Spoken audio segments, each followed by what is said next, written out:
Let's talk about double subject constructions once again. In part 5, I introduced the double subject constructions, and in part 6, I promised to explain why 서울은 외국인이 많아요 isn't typical. So double subject constructions, the first subject sets the frame, and the second one gives details within that frame. But there are two types. One is perfectly natural, and the other is grammatically constrained. For example, 민수는 머리가 좋아요.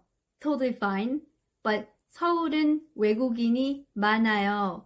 Not so typical, because body parts or attributes are inherently given, so 민수는 머리가 좋아요. Makes sense.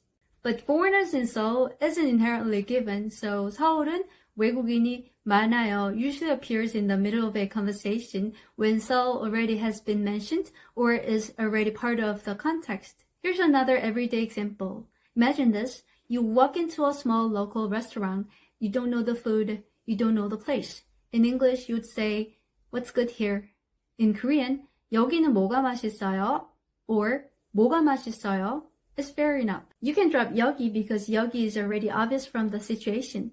But when you add emphasis to the first subject marked with 은 or 는, like 여기는 뭐가 맛있어요?